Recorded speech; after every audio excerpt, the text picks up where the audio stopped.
Over naman sa Podask! Magandang hapon sa inyong lahat. Ako nga pala si Nilong Blan, audience na itong podcast na to.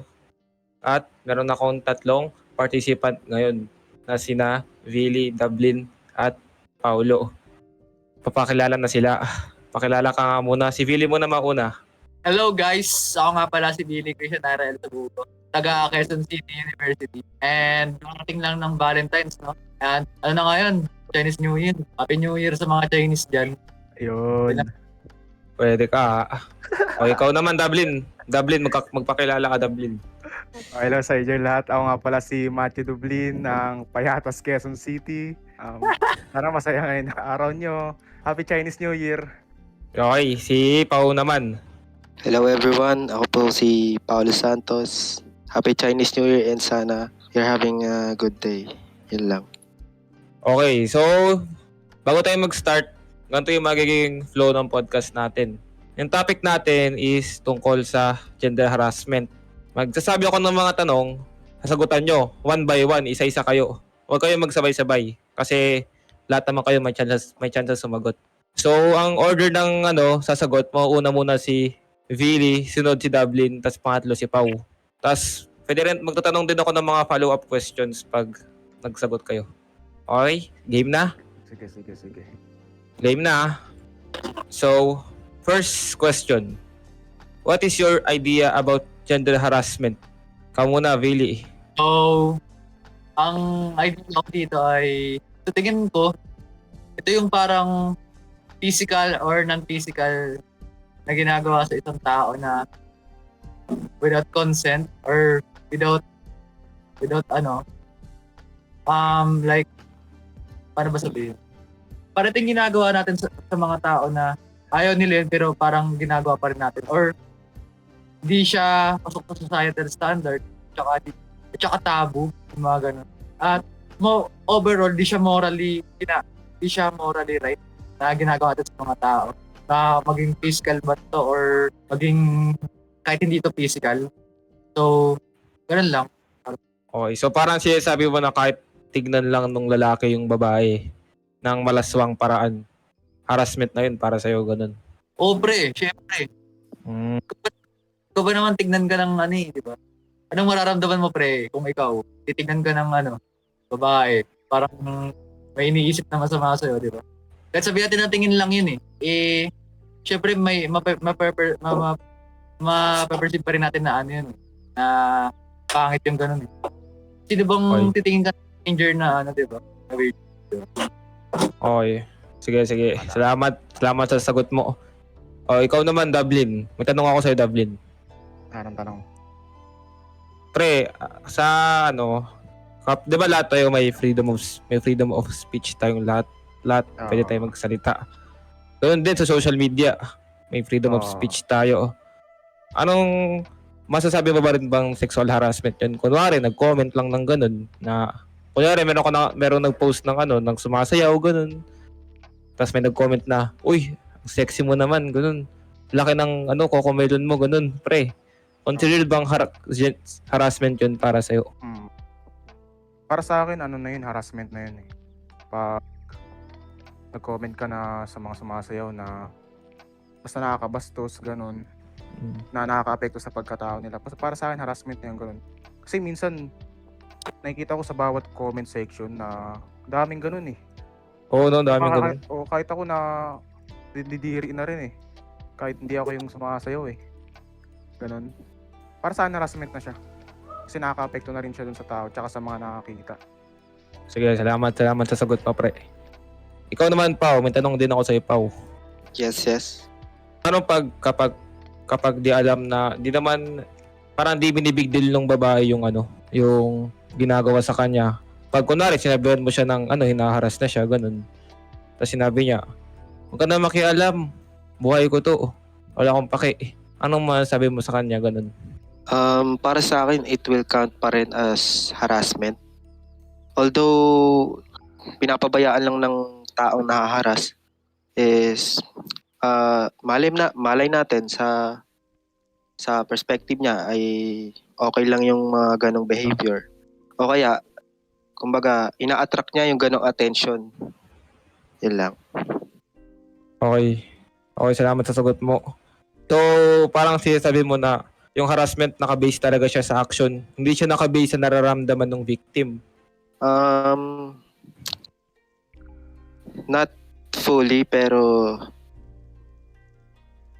siyempre, pagbe-base natin yung nararamdaman ng victim pa rin. Sige. Salamat, Pau.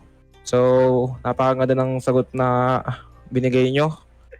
At siguro naman, may kanya-kanya naman tayong dyan like may perspective tayo dyan na kung paano natin iisipin yung harassment.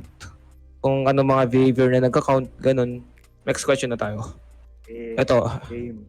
sa tingin nyo ba, parang merong, merong specific na gender na naharas lang, kunwari, LGBTQ.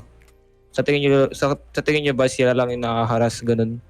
O usually lang naman? Kasi tayo mga lalaki, naisip mo bang nahaharas tayo mga lalaki? Vili, ikaw muna, Vili. Tayo mga lalaki, sa tingin mo. Oo. Oo, syempre, all genders is nahaharas. Lalo na yung lalo na yung mga LGBT. Kasi parang lalo na sa matatanda, hindi sinasanay sa mga kasi dati nga hindi naman naganap yung ganun, LGBT. So sa tingin ko yung mga ngayon lang nila na-encounter yung ganun, parang syempre ninibago sila or di nila matatanggap. Pero sa lalaki, syempre meron. Hindi naman natin pwedeng i-ignore yung ganun. Pero parang kadalasan sa lalaki is na-ignore, parang ganun. Pupunta lang sa ibang gender yung attention ng mga naharas ka. Lalo sa bahay. Yan lang. Sige. Ikaw naman, Dublin. Kung sa'yo, kung ikaw mismong naka-experience na naharas ka, kunwari ng nasabihan ka ng uy, 150 ganun, maano ka ba, parang ma-uncomfortable ka ba na to the point na maging anxious ka ganun, na matatakot ka talaga sa taong yun o hindi? Hindi naman ako matatakot sa ganun. Aayain ako ng Pero para sa akin harassment yung ganun kasi Harassment yun. bigla ka na lang lalo na kung ikaw lang mag-isa, kunwari lalakad ka sa tapos bigla ka na lang aayain. Uy, 150. Siyempre nakakatakot. Natatakot ka rin. Pero hindi sa naaabot na na sobra na yung tama sa'yo. Para pag parang yung kapag na pre, kapag may parusahan na parang ginagamit na kaya ng physical Oo, para yung hahawakan ka na gano'n. ganun. Lalaban ka na nun, pre. Pre, matatakot na ako nun, pre. Matatakot ka na. I-report ko na yun. Ganun. Okay, understandable. Oo. Okay. Si si Pau, sa tingin mo ba yung mga sa school, kunwari nasa nasa setting tayo ng school. Sa tingin mo ba, Pau, pati yung mga teacher, mga staff, nakaka-experience ng ganun, ng harassment? Sa tingin ko, oo, kasi yung harassment parang hindi naman sa ni-normalize pero hindi na siya bago sa society natin dahil nga sa mentality ng iba't ibang tao. Yan. At saka sa tingin ko rin yung usual na mga nahaharas is yung talaga yung mga member ng LGBT dahil sorry for the word, sa tingin ko hindi sila tanggap ng iilang society. Okay. Merong tama naman si Pau doon kasi sa totoo lang, yung kalagayan ng bansa natin tungkol sa gender is more on conservative pa rin sila. Tsaka parang sinasabi lang naman ni Pau na na lahat ng tao pwede maging victim, hindi lang LGBT. Yes. Yun. So, salamat ulit sa mga sagot yung lahat. Mga gagaling nyo Review. Okay. Ito. Since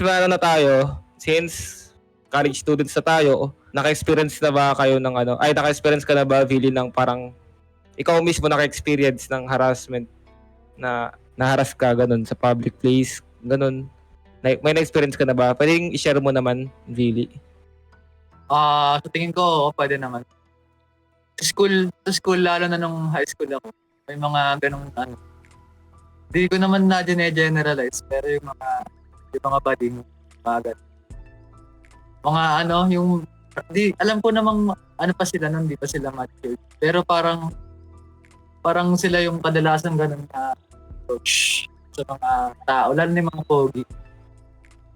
Ano yung approach nila sa mga tao na bigla na lang sila pa-plant ng ano na uy, malaki ba yan? Biglang gumagong ganun sila. Oo. So ba yung hawakan pa nila yung Tsaka parang Yung ano, pag kunwari pogi ka na parang okay lang sa kanila gawin yung bagay na gano'n. No? kaya nga eh. Sabay iaano pa nila yung ano nila sa'yo. Ipipilit nila yung sarili nila sa'yo. Like, gusto nila yung accompanied sila lagi ng mga pogi, ganun. Kahit ayaw, di naman na ayaw ko sa bading. Pero kahit ayaw mo yung ugali nila na ganun. Na parang boastful sila na bading sila, ganun. Na, oo, okay lang na maging proud na bading. Pero yung ano kasi sa kanila, yung ginagamit na nila yun sa pang ano nila ng ibang tao eh. Parang pang-haras nila eh. Like, ako na lang Eto. sabihin sa'yo. Pwede ko pa Ako naman. sabihin. O sige. Ano, Wait lang, sige, ikaw muna. yung katulad din sa tanong ni Billy. Ganun sa akin. Sige. Yung nakaranas ng Sige, share mo, pre. Go lang. gender harassment. Siguro parang hindi naman siya ata ganun ka, ewan ko lang kung big deal. Parang pag ano ka, sa mga magtotropa ganun, parang ayaw mong gawin yung isang bagay. Sabihin ka na, lalaki ka ba talaga? Ganun. Kung lalaki ka dapat kaya mo yan, ganun. Yung, kasi sabi nilang, yun, ganun, hindi ka lalaki. Hindi ka ba lalaki? Bating ka, ganun. Tama eh. Pero ano, pre, parang nung, pag anong ginawa niyo, pre, nung nagano'n kayo? May solution ba kayong naisip para ilabaran niyo ba yun? Tahimik na lang, ganun. Tumahimik ka na lang, no, pre? Tatawanan na lang. Kasi baka maano pa yung pagkakaibigan eh. Baka maka-apekto pa no? Tama eh. Sa ikaw naman, Pao, na may na-experience ka bang parang ikaw mismo naka-experience na ganong katang tao? Sa tingin ko, pag ginaganon ako ng mga member ng LGBT, parang iniisip ko na lang na admiration lang nila. Kunyari, kuya, pogi mo naman, ganun. Iniisip ko na lang, parang ina-admire nila yung looks mo, ganun. Pero ito, medyo sensitive sa akin to eh. Merong isang time na 16 ako neto eh. Meron kaming tropa, pero adult na siya, adult. Tapos nakikitulog kami sa bahay nila. Tapos magkakatabi kami noon kasi magkakatropa nga kami. Kahit adult na siya, parang every time na matutulog ako dun, parang gumagapang yung kamay niya sa ari ko. Tas yun, ginagalaw niya. Tas syempre wala akong magawa hanggang sa naging trauma na sa akin yan.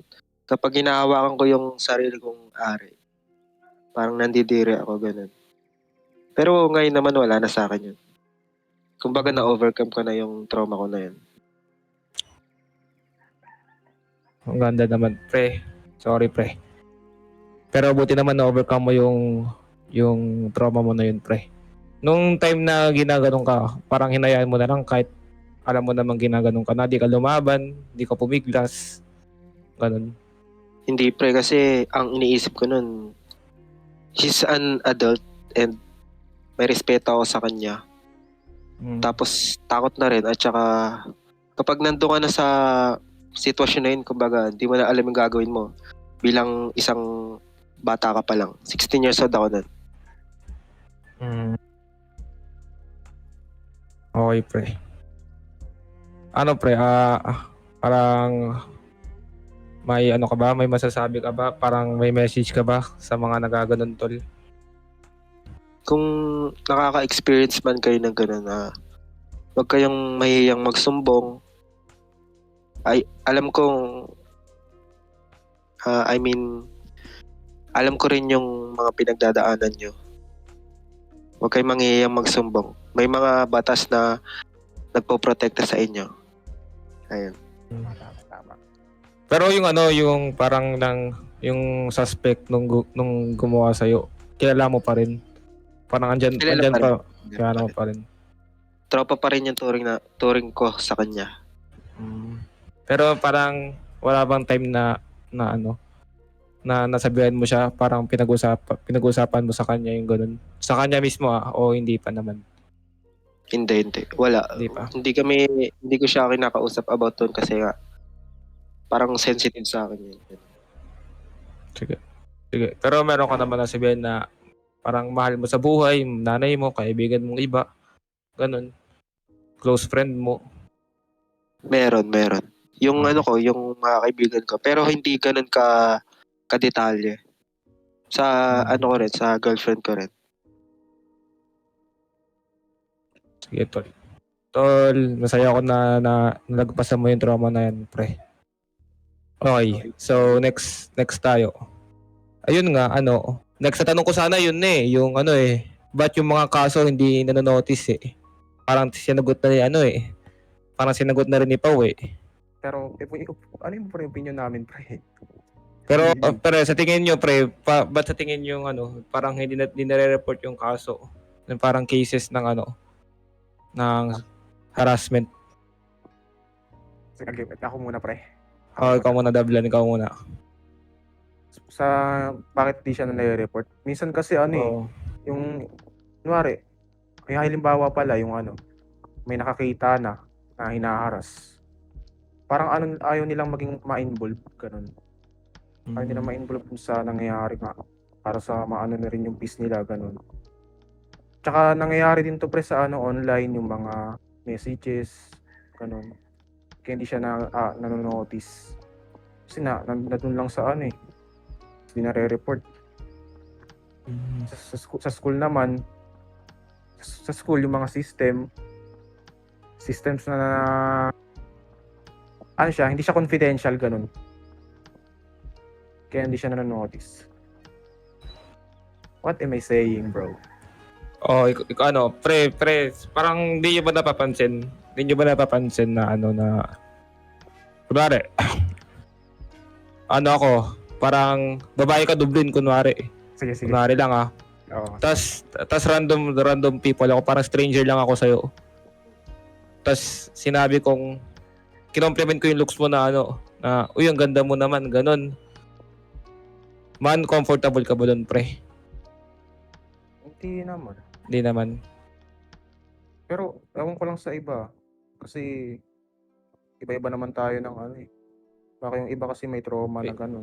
Iba-iba tayo ng tolerance, ganun, no? Experience o may iba na parang mawiwirdan. May iba naman na tatanggapin. Iba sa tao na lang talaga yun, pre. Sa tao na talaga kung paano nila i-take yung na yun, compliment na yun. Tsaka Okay. kung paano mo rin sinabi, syempre. Okay, sabi mo, uy, ang ganda mo naman. Parang pang wala suwa, ganun. Ito naman, meron pa akong tanong. How does witnessing harassment affect victims? Ikaw, Willie. How does witnessing harassment affect victims? Oo. Parang to? Parang parang Pinanood ko lang, ganun. parang nakita ka rin ng victim, na notice ka rin ng victim na nanonood ka lang, ganun. Para may psychological effect ba yun sa victim? Siyempre, mapipil nila yung hopelessness, pre.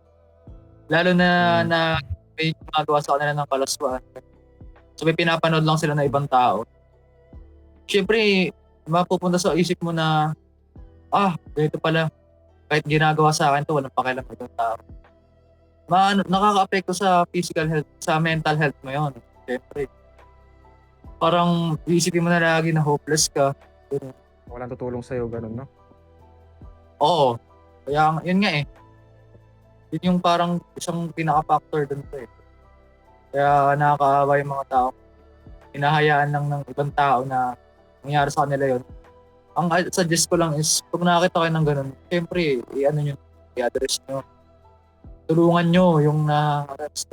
I-report nyo. Hindi yung magpapawalang bahala lang kayo para sa sarili niyo. Nagiging selfish kayo pag ganun. Para lang sa ikabubuti ng sarili niyo, para lang sa peace of mind. Hahayaan niyo na nang mangyari yun sa ibang tao. Diba? Isipin mo kung loved ones mo yun. Tama. Yun lang. Pero bakit sa school din naman tinuturo din ng mga teachers 'yun, 'di ba? Oo, tama. Sa mga guidance office seminar ganun. Tinuturo din 'yun sa mga orientation na bawal mambastos. Pero kahit 'di ba, kahit magturo sila ng ganun, parang may nangyayari pa rin ganun eh. Nangyayari pa rin. Parang tingin nyo pre, ano ba yung main cause pre? Pwede bang sa magkatropa ganun o yung paniniwala lang talaga ng batang yun kaya nang gaganon siya? Pre, ano yung cause ng ng gender harassment pre? Yung Parang root cause talaga, yung common cause. Yan. Na nangyayari pa rin kahit may mga ganun na seminars. Oo, may mga Nangyayari pa din. anong tingin nyo sa cause pre? Meron ako dyan pre. Sa tingin ko yung minsan yung mga mga sa magkakaibigan. Oo. Yung parang manghaharas sila para sa tingin nila kasi cool, ganun. Para maging mukha silang cool sa mga kaibigan nila. Mga ganun. Marami ako nakikita ganun pre on my life. Na haharasin nila yung kahit kaibigan nila, haharasin nila para lang makapag ng attention, ganun. Tama. Yung ganyan pre. Dapat to Sige. sinasapak sa mukha eh. Mga ganun tao eh. So, parang anong maiisip mong solution pre para mas lalong mas malesen kung ikaw principal ka ng school kunwari, parang anong solution mo pre? Kung principal ka ng school kunwari. Si Pau na lang, si Pau magsagot. Kung ako siguro magiging principal ng isang school, siguro tutuunan ko ng pansin yung enforcement. Siguro pwede ko nagdagan yung mga penalties. Pwedeng ayun pre, tsaka parang magkaroon ng welfare check ng mga estudyante, hindi lang estudyante, mga teachers, mga tawag dito, mga staffs ganun. So, ito naman pre. Pre, yung sa ano nyo pre, ito, serious question. Sa tingin nyo ba pre, yung outside external environment para nagko-cause din yun ng sexual harassment? Kasi kung iisipin natin pre, di ba sa tao talaga mismo yun? Bastos talaga yung tao na yun, iisipin nyo. Pero meron din kasi mga external environment kasi, kagaya ng pananamit, ganun. Like yung place, kung madilim ba, liblib. Di ba, rin yun, may factor din yung mga ganun pre. Pero mag-focus tayo dun sa pre, dun sa pananamit ng individual. Kung may factor ba yun kaya sila nakaharas. Ano sa tingin niyo pre? Ikaw muna, Billy, ikaw muna. Isa-isa kayo magsasagot. Ano sa tingin ko? Sa damit. Nasa tao ba yun o may factor din yun? Nasa tao yun pre, para sa akin yung damit eh. Pero syempre, yung pagsusuot ng damit is meron din yung boundaries eh. Hindi ka naman pwedeng lumabas ng bahay, pumunta ng mall na nakabara ka lang din. Oh. Sabi nga ng prof, lalaki pa rin yan. Diba? Kahit, Context pa rin. may lalaki pa rin. So, pero, katulad nga na sinabi ko, nasa lalaki pa rin. Kung yung last nila is ma-overcome sila ng last nila, doon na lalabas yung mga malalasang bagay na ginagawa. Ganyan. Pagka-catcall, yung pagtingin, mga ganun. Sa tingin ko is controllable naman yun eh. May mga tao lang talaga na tingin ko ganun, mga na ewan. Na parang inaano pa rin nila yung they let last overcome them. Hinahayaan nila yung last na i-overcome sila. Parang may makita lang silang konting cleavage na ganun. Na sila na parang ganun, di ba? Nasa tao pa rin yun, pre. Kahit anong sabi natin suot eh. Kahit nga yung damit mo is naka-t-shirt ka na, naka-pants. Meron pa rin mga weirdo na titingin sa'yo na kahit maglakad ka lang, kahit kahit anong itsura mo, pre, may mga weirdo talaga dyan sa paligid-ligid na mga ano talaga eh. Sira na sa Baga- utak mo. Oo, pre. Kahit anong suotin, Lipunan. maayos yan. Kahit revealing. Sa tao pa rin yan, mapalalaki, mapababae. Mapa anong gender man yan. LGBT. Kahit saan ma-applicable yan. Yun lang. Ikaw naman, Dublin. Sa akin naman ano pre, dapat yung suot natin pre. I-ano natin siya dun sa kung anong lugar yung pupuntahan natin ganun. Iayon. Oo. I-ano natin siya. I-connect natin kunwari, pupunta kang simbahan, pupunta ka ba simbahan na naka-ano ka? Naka-bikini ka ganun. Yun. Okay. I-ano na lang sa lugar Ah. yung pagsuot ng damit para hindi natin maranasan yung harassment. Oo.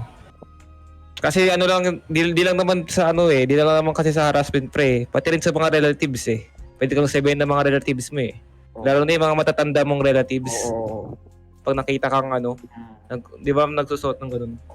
Marami na nakikita ng ganun eh. Oo, sabihin ano, Oo, ganun.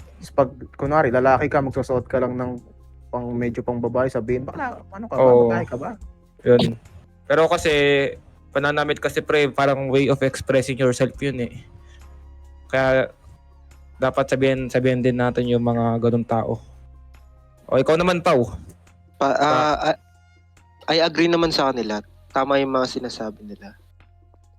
Sa akin lang, may big factor yung pagsusuot ng damit kung bakit nakakaranas ng gender harassment.